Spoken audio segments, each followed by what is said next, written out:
মই মৰিলে এইটো গানে বাজিব কিন্তু।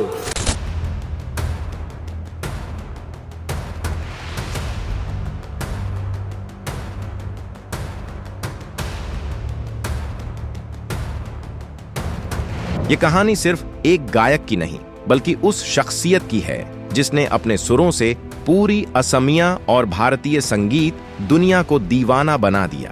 जी हाँ, हम बात कर रहे हैं जुबीन गर्ग की, जिन्हें rock star of the east कहा जाता है। लेकिन दोस्तों, इस बार चर्चा उनके गानों, उनके जादुई सुरों या ब्लॉकबस्टर हिट्स की नहीं है, बल्कि उस राज की है जिसने सबको चौंका दिया है। साल 2025 में जुबीन गर्ग की नेटवर्थ और लग्जरी लाइफस्टाइल पर ऐसा खुलासा हुआ है जिसे सुनकर यकीन करना मुश्किल हो जाएगा। सवाल ये है कि आखिर उनकी दौलत कितनी है, कौन से शौक उन्हें बनाते हैं सबसे अलग, और कौन सी ऐसी कमाई के जरिए जुबीन ने अपने नाम पर खड़ा कर लिया है करोड़ों का साम्राज्य। तैयार हो जाइए, क्योंकि अगले कुछ मिनटों में आप जानेंगे वो सब जो अब तक रहस्य के घेरे में था। जुबीन गर्ग का जन्म 18 नवंबर 1972 को मेघालय में हुआ था। उनका पालन पोषण असम में हुआ और बचपन से ही उन्हें संगीत की गहरी समझ और रुचि थी। उनके परिवार का भी संगीत से गहरा संबंध था, इसलिए सुर और ताल उनके जीवन का अहम हिस्सा बन गए। उन्होंने अपने करियर की शुरुआत असमिया संगीत से की, लेकिन धीरे धीरे वे हिंदी, बांग्ला, भोजपुरी, तेलुगु और अन्य भाषाओं में भी गाने लगे। यही वजह है कि जुबीन को न सिर्फ असम बल्कि पूरे भारत में एक अलग पहचान मिली। जुबीन गर्ग सिर्फ गायक ही नहीं थे, बल्कि एक मल्टी टैलेंटेड आर्टिस्ट थे।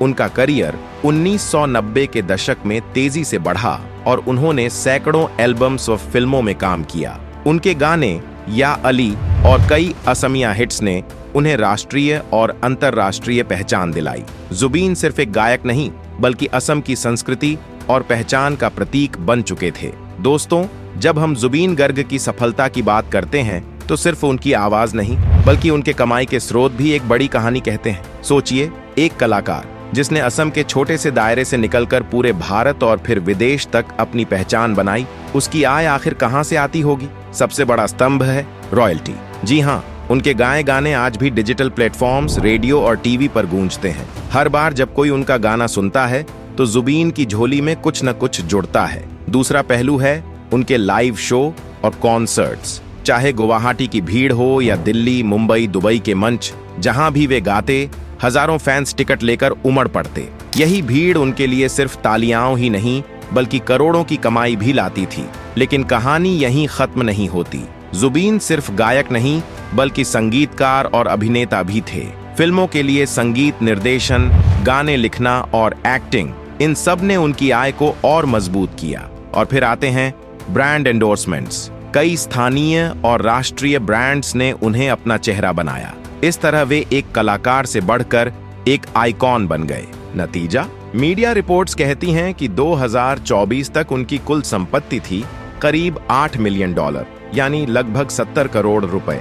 सुनकर हैरानी होती है ना, लेकिन यही है एक सच्चे रॉक स्टार की कहानी। मीडिया रिपोर्ट्स के अनुसार उनकी कुल संपत्ति का अनुमान लगभग 70 करोड़ तक लगाया गया है, और यह आंकड़ा अपने आप में चौंकाने वाला है। अब जरा सोचिए, इतने बड़े साम्राज्य का हिस्सा क्या क्या था? जुबीन का luxury car collection, BMW X5, Mercedes Benz, Range Rover Velar जैसी गाड़ियां उनके गैराज की शान थीं। न सिर्फ कारें, बल्कि उनके पास शानदार बाइक्स का कलेक्शन भी था, जिसने उनके लाइफस्टाइल को और खास बना दिया।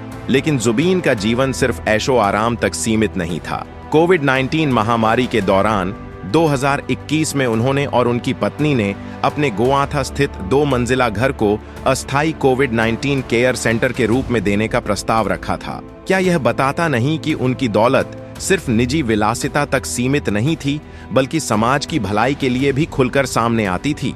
आज उनकी स्मृति को जीवित रखने के लिए असम सरकार ने 6.2 एकड़ भूमि उनके सम्मान में स्मारक हेतु अधिसूचित की है। साथ ही जोरहाट स्थित उनका पारिवारिक घर संरक्षित करने की मांग उठ रही है। तो दोस्तों, जुबीन गर्ग की नेटवर्थ सिर्फ रुपयों में नहीं, बल्कि उनकी लग्जरी, योगदान और विरासत में भी गिनी जाएगी। जब हम जुबीन गर्ग की संपत्ति और लाइफस्टाइल की बात करते हैं, तो तस्वीर सामने आती है एक ऐसे कलाकार की जिसने अपनी मेहनत से न सिर्फ शोहरत पाई, बल्कि एक आलीशान जीवन भी जिया। यही नहीं, कारों के अलावा जुबीन को बाइक्स का भी शौक था। उनके पास कुछ चुनिंदा मॉडल थे जो उनकी साहसिक और स्पोर्टी पर्सनैलिटी को दर्शाते थे। लेकिन यह लाइफस्टाइल सिर्फ दिखावे तक सीमित नहीं थी। जुबीन गर्ग अपने घर और संपत्ति को समाज के काम में भी लगाते थे।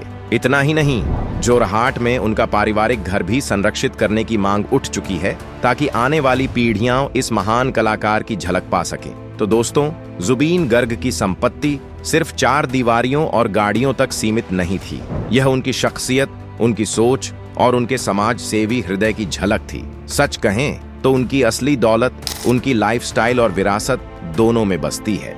उनके फैंस के लिए जुबीन हमेशा एक प्रेरणा और मार्गदर्शक रहे। सोशल मीडिया, लाइव कॉन्सर्ट्स और व्यक्तिगत मुलाकातों के जरिए वे अपने चाहने वालों से जुड़े रहते थे। उनकी संगीत यात्रा ने सिर्फ असम ही नहीं बल्कि पूरे भारत और विदेशों में लोगों को जोड़ा। इसके अलावा जुबीन गर्ग ने असमिया संस्कृति और संगीत को बढ़ावा देने में भी योगदान दिया। उनके एल्बम्स और गानों ने स्थानीय संगीत को राष्ट्रीय और अंतर्राष्ट्रीय मंच पर पहचान दिलाई।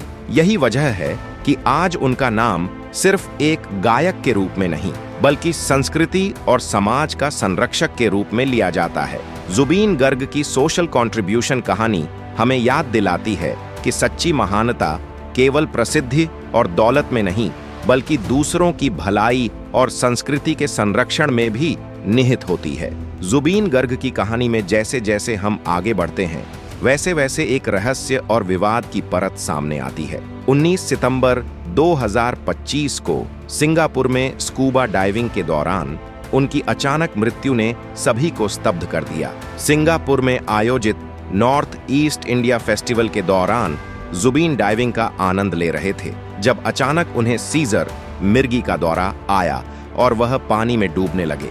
उनकी पत्नी गरिमा सैकिया गर्ग और साथी कलाकारों ने तुरंत मदद की कोशिश की और उन्हें अस्पताल ले जाया गया। लेकिन अफसोस, सिंगापुर जनरल अस्पताल में उनका निधन दोपहर 2:30 के आसपास हो गया। यह अचानक मृत्यु न केवल उनके परिवार और फैंस को स्तब्ध कर गई बल्कि मीडिया और संगीत जगत में भी कई सवाल खड़े कर दिए। उनके साथ मौजूद अन्य संगीतकारों और आयोजकों से पूछताछ की गई क्योंकि यह स्पष्ट नहीं था कि हादसा कैसे हुआ। घटना के तुरंत बाद असम सरकार ने एक विशेष जांच दल का गठन किया। इसका मकसद केवल मृत्यु की सच्चाई तक पहुंचना नहीं बल्कि यह पता लगाना भी था कि कहीं इसमें कोई लापरवाही या बाहरी हस्तक्षेप तो नहीं था। जांच अब भी जारी है और हर रिपोर्ट मीडिया की सुर्खियों में बनी हुई है। जुबीन की मृत्यु का रहस्य उनके व्यक्तित्व को और भी रोमांचक बनाता है। उनका जीवन और विरासत यह दर्शाती है कि सच्ची महानता केवल दौलत और शोहरत में नहीं बल्कि समाज की भलाई, संस्कृति की सुरक्षा और फैंस के दिलों में बनी यादों में भी निहित होती है। उनकी अचानक मृत्यु ने सभी को हिला दिया, लेकिन उनके योगदान, संगीत और समाज सेवा की यादें हमेशा जीवित रहेंगी। यह हादसा इतना अप्रत्याशित था कि फैंस और मीडिया दोनों के लिए यह विश्वास करना मुश्किल था। मीडिया और फैंस के बीच कई सवाल उठने लगे। क्या जुबीन की संपत्ति और दौलत इस मामले में कोई भूमिका निभा रही थी? क्या उनके जीवन में कोई ऐसा विवाद था जो छुपा रह गया? ये सारे प्रश्न लोगों के मन में गूंजते रहे। इसके अलावा जुबीन के अंतिम संस्कार के समय उनके पीछे चलने वाले काफिले ने भी सबको हैरान कर दिया। बताया जा रहा है कि उनके पारिवारिक और फैंस का चौथा काफिला सबसे बड़ा था। हजारों लोग उनके साथ अंतिम विदाई देने आए थे। शहर की सड़कों पर यह दृश्य इतनी भीड़ के साथ अद्वितीय था कि हर कोई उन्हें याद कर रहा था और उनके प्रति सम्मान और श्रद्धा का यह जताना स्पष्ट रूप से दिखाई दे रहा था। सच्चाई यह है कि जुबीन गर्ग की मौत केवल एक व्यक्तिगत नुकसान नहीं थी बल्कि उनके फैंस, संगीत प्रेमियों और पूरी असमिया संस्कृति के लिए एक गहरा झटका था। इस विशाल काफिले और भीड़ ने यह दिखा दिया कि उनके योगदान और व्यक्तित्व ने कितनी गहरी छाप छोड़ी थी। लेकिन जितना रहस्य उनके निधन में है उतना ही उनके जीवन में साहस, प्रतिभा और समाज सेवा का था। इसी वजह से उनके फैंस और संगीत प्रेमी आज भी जुबीन गर्ग को सिर्फ एक कलाकार के रूप में नहीं बल्कि एक प्रेरक और असम की सांस्कृतिक धरोहर के रूप में याद करते हैं। दोस्तों, जुबीन गर्ग का जीवन और मृत्यु दोनों ही रहस्य और चर्चाओं से भरे हुए हैं और यही उनकी कहानी को और भी यादगार बनाता है। दोस्तों, जुबीन गर्ग का नाम हमेशा याद रहेगा और उनकी कहानियां आने वाले कलाकारों को प्रेरित करती रहेंगी। अगर आपको ये वीडियो पसंद आया हो तो लाइक और शेयर करना न भूलें और हमारे चैनल को सब्सक्राइब जरूर करें ताकि आप हमारी अगली वीडियो मिस न करें। मिलते हैं अगली वीडियो में। जय हिंद।